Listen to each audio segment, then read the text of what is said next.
But first, Trevor Kavanagh, The Sun's associate editor, spoke for many today in a controversial column where he said that he believes the world has gone stark, staring mad over the coronavirus lockdown.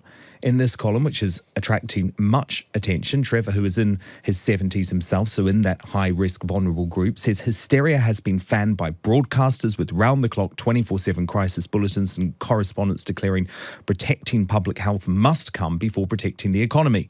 Wrong. We must protect the economy. Industry, commerce, retail and financial businesses without whose taxes our precious NHS will shrivel, not grow.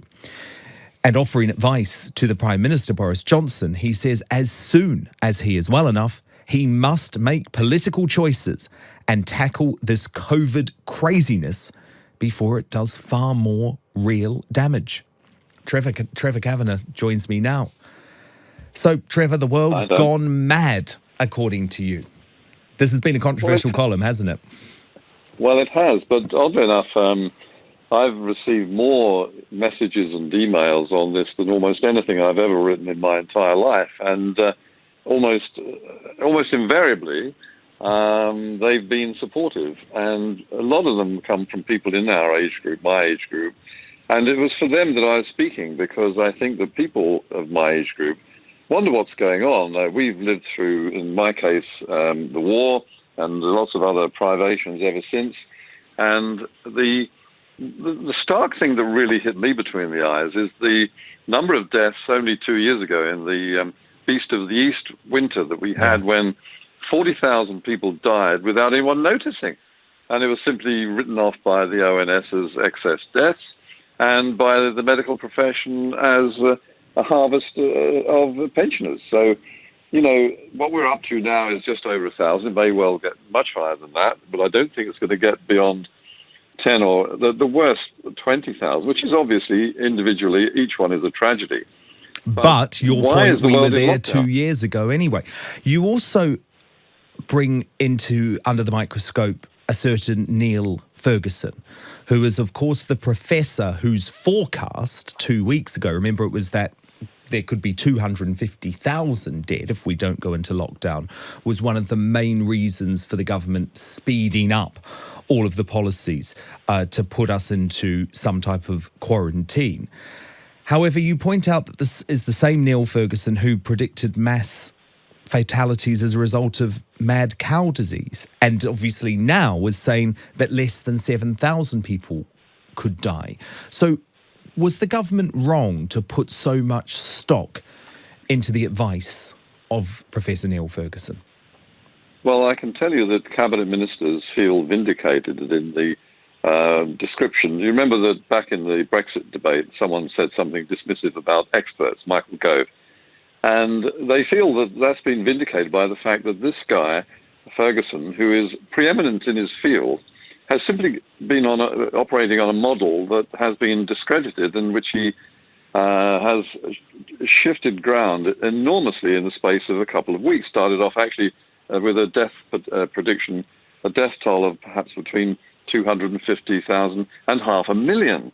And that suddenly, and also going on for 18 months, that has suddenly been shrunk to perhaps fewer than 7,000 in a period of weeks, maybe before Easter. I mean, I don't believe either of them, actually, because this man's record is so bad. He got the BSE thing wrong. He got the mad cow disease wrong.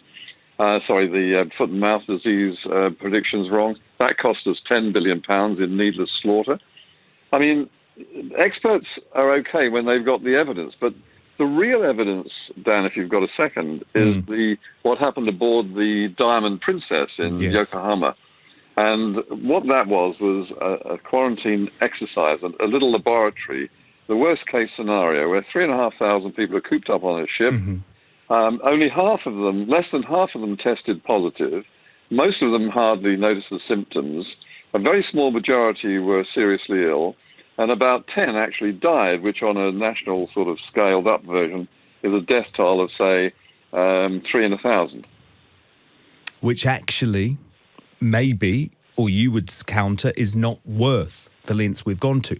One of the big problems, though, Trevor, isn't it, is this groupthink mentality now operates all across the world, because I know you will be aware of the terrible reaction to both Donald Trump and the Australian Prime Minister, Scott Morrison, who have been determined in the US and Australia, respectively, to keep some parts of the economy alive and going, and they've come under ridiculous levels of political pressure to shut the economy down entirely.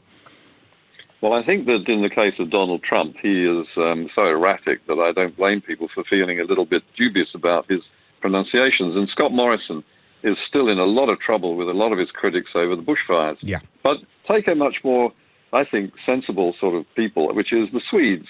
The Swedes, their health minister has said, we are not going to do something which imperils Swedish society for dubious health benefits, which may not actually turn out to be worth the downside. So, and here you have a society which is famed in history for its consideration towards its citizens, its welfare, its social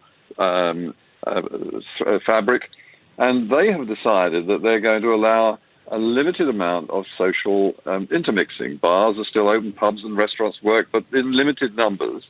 And so the economy is ticking over. Ours has come to a complete standstill, and it's terrifying to see when you walk the streets and look at all the shuttered doors and think of the tragedies, personal and financial, that lie behind them. Absolutely. I mean, the Great Depression has nothing on this. But there's also a serious health issue as well, isn't there, Trevor? Because we've heard today that Scotland is now postponing all non-urgent cancer treatment. And you point out that people with kidney and heart disease are already going untreated. Not to mention, by the way, the impact on people's mental health. I mean, Donald Trump pointing out he's expecting a suicide epidemic in the US. And to be honest, that doesn't surprise me, because you're locking people up in their houses and you're taking them away from all of their support systems. Yes, and I think that what's happening in individual households could be quite terrifying in areas where there's already stress between couples who aren't particularly close. They've got kids that aren't necessarily all theirs. They've got tensions and money problems which are mounting. And I think that everything from alcoholism to depression to the problem with the teenagers who are already a bit on the prone to be OCD, all of these are things which are seeding problems for the future, long term, and potentially, and also criminal activity. The police have abandoned normal criminal crime hunting. Bad luck if you get burgled right now, although it was pretty bad beforehand. Yeah. Then at the same time, Trevor, over the weekend, we've had to psychologically prepare. And by the way, I find this a very weird pronouncement strategically anyway, when you're trying to get people to take this thing seriously right now. But you've got the Deputy Chief Medical Officer, Dr. Jenny Harries, saying we're going to have to prepare for 6 months of this. Have a listen. So over time, probably over the next 6 months, we will have a 3-week review. We will see where we're going. We need to keep that lid on, and then gradually we will be able to hopefully adjust some of the social distancing measures and gradually get us all back to normal. So I think 3 weeks for review, 2 or 3 months to see whether we've really squashed it, but about 3 to 6 months ideally, and lots of uncertainty in that. Trevor, 6 months. 6 months. I don't think it can work, Dan. I think that people are going to go stir crazy. I think that there are going to be people who feel that they've had it, even if they can't be sure, and they're going to say, I'm immune. And if you don't have the testing up and running as soon as possible, preferably within that 3-week period that she mentioned, so that you do have evidence that you are clear, so you can go back to your normal life. And then, of course, that brings with it its own problems, because how do you know? Do people have to carry a note? Do they have to wear a star of some sort to show that they are clear? I don't know. That's not the right term. But some sort of indication that they've been cleared. The implications are enormous. No, they are. And so just finally, Trevor, your advice to the Prime Minister once he's recovered from COVID-19 is don't worry about the political repercussions, ignore criticism from Labour, and start getting the economy back on track. Is that right? I think once they've got the health service properly equipped with all the ventilators, with the the PPE protective equipment, the masks, and the number of people who are dying and coming in with the illness has begun to flatten. In other words, the NHS is back in control. Then I think that's the time to start doing it, and I think that will start to happen fairly soon.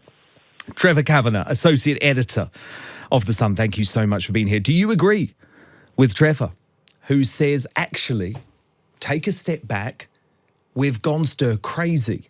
The government has gone mad, putting us into this enforced lockdown. And in fact, the consequences, the repercussions for our health, our economy, they're just not worth it.